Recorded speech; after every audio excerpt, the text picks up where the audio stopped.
With the start of Season 25, we also got a new balance patch, Unison Strike. We can already see Gardevoir, Goodra, Sylveon, Aegislash on here. I think the last balance patch, the part 2 of the next step, was pretty decent. The next step was one of the worst balance patches that we ever had. So let's see what this one has in store for us.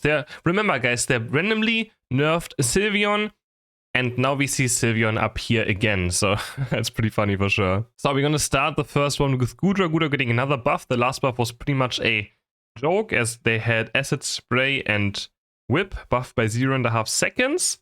So that was that was a big joke of a buff. Now we have Gui, its movement reduction increased by 2%, more slow. Muddy Water damage reduction rate from 10% to 15%, and Acid Spray throw duration. I feel like this one is the damage reduction, of course, looks also pretty strong, 5% more. And Acid Spray, this one looks very good. 0.4 more seconds stun or throw duration on Acid Spray. That one sounds pretty good. I mean, almost double the stun duration is definitely something we need to care about and see how it's gonna go. I still don't like these Goodra changes. I would just like Goodra to have some quality of life changes, honestly. Like, for example, when you go into Tall Grass and you're full HP, your passive already heals you. If you do damage to someone, your healing passive stops, right? The level curve is bad. Level 8 still for the second move. It just takes such a while. I wish they would just update the level curve a bit, maybe make some quality of life changes to Goodra's healing passive, and I think then it would all be pretty decent too, but I think I'm definitely going to try all of this, of course. Goodra's currently the lowest win rate Pokemon in the entire game, so definitely needed a buff. Next up we have Aegislash, another one of those bottom win rate Pokemon that really deserves a buff. We have more defense, more special defense stats. Again, that's always really hard to tell how much it does, but compared with or combined with his, shield form, that might be pretty strong. Maybe it doesn't go down as fast. The boost auto attack does, wow, that's actually quite a lot. Wait, damage based on target's max HP 7% to 8.5, so 1.5% more of the enemy's max HP as extra damage. That can be quite a lot, especially against defender Pokemon. So that sounds pretty good. And White Guard also 1 second cooldown. All of this sounds very strong already, actually. Even 1 second on White Guard. Often, I just need a bit more. That's why we run Shedinja Doll, because we just need a bit more time to go back into White Guard. So that can help Aegislash definitely a lot. I'm going to see how this turns out, but I'm definitely excited to maybe play the sword again. So I assume they rebuff Sylveon a bit. Yeah, Mystic Fire, 5% damage increase. I mean, I still don't know why they nerfed this build to begin with. That was such, it's just so random. And Carmine getting a half a second buff. They need to stop. I mean, sure, whatever. Half a second buff of Carmine. Yeah, I mean, I guess so, yeah. Okay, sure. I'm gonna try this again. Sylveon's damage output has been low for an attack, resulting in low win rate. Yeah, I mean, you nerfed the Pokemon for some reason. You nerfed it. Gardevoir evolves now to evolves to Gardevoir at level 8 instead of level 7. So we just get our stats a bit earlier. Doesn't do anything with the Unite move. Gardevoir has limited impact during the mid-game due to its late evolution. By lowering the evolution level, Gardevoir can influence battles earlier. Okay. I mean, sure. I think that's good. If you jungle Gardevoir, you have it for the first Altaria fight now, which means you have a lot more damage. I don't think Gardevoir needed this, but in general, I'm a big fan of them buffing levels. I think in general, levels across the board should be buffed, doesn't matter what. Again, still, I'm waiting for level 7 Machamp. I'm waiting for level 7 Gengar. I'm waiting for level 7 Mamoswine. I feel like all of those should also be level 7. Certain things should be more level 4. For example, I feel like Goodra's first evolution could also be level 4, for example. All these things, I'm just waiting for them to do. And sadly, it hasn't really happened yet. Green has been performing pretty highly. So they're nerfing Beige by 6%. Maybe they saw Gutlu play it a bit this weekend and be like, okay, what? Beige maybe does a bit too much damage. Gonna nerf it a tiny bit. 6%. But I mean, Green is still very rarely to be seen. So not a lot of people play Greenland. But yeah, its win rate was very high. Psyduck served another 15% damage decrease, which is still very deserved. And Unite move, damage reduction effect from 30 to 25%. Psyduck was still overperforming. I'm still first picked in a lot of tournaments. In ranked, I think it's still perma-banned. If it's open, it's super frustrating to be up against. So, yeah, I think Surf getting a damage decrease. I mean, it's such a joke, like, how much damage Surf does, especially in the headache form. Definitely deserved of another nerf. Now, what do we have here? Alolan Ninetales, boosted attack 5% damage decrease? And Blizzard, damage when hitting a wall 12% decrease. Wait.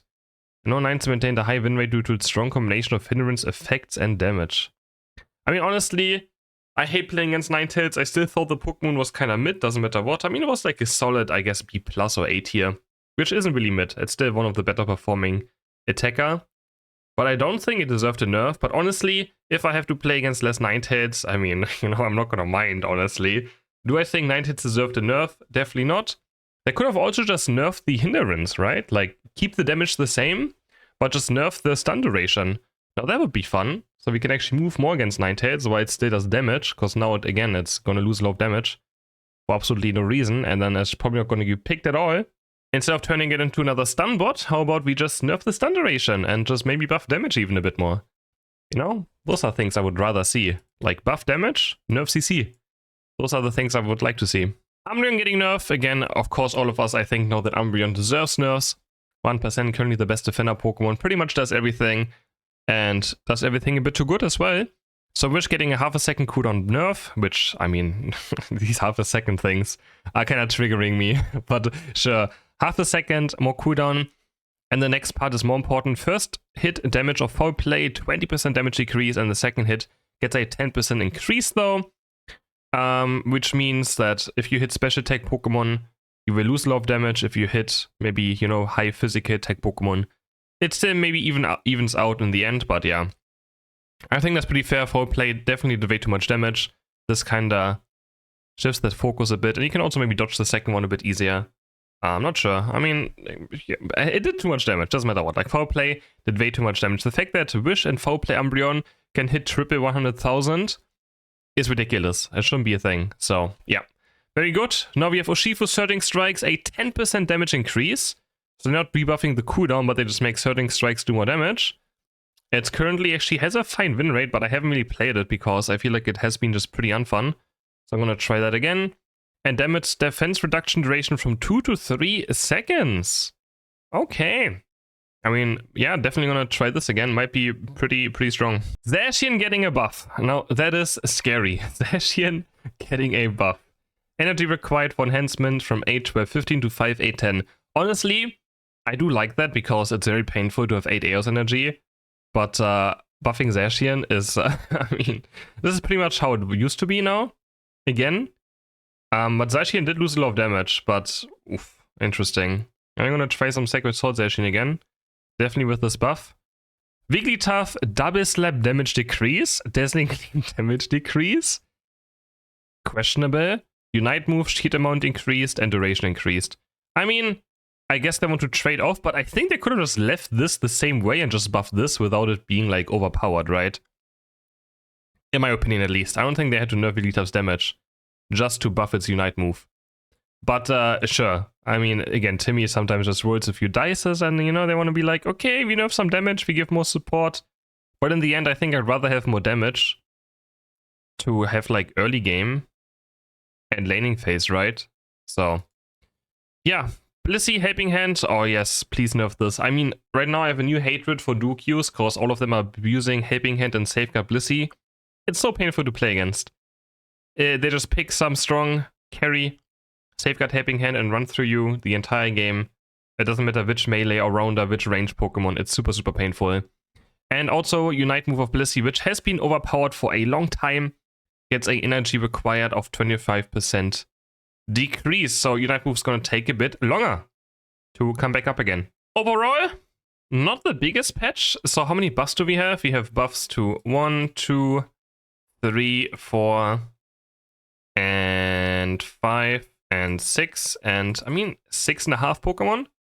And we have nerfs to 1, we have nerfs to 2, 3, 4, 5 Pokemon.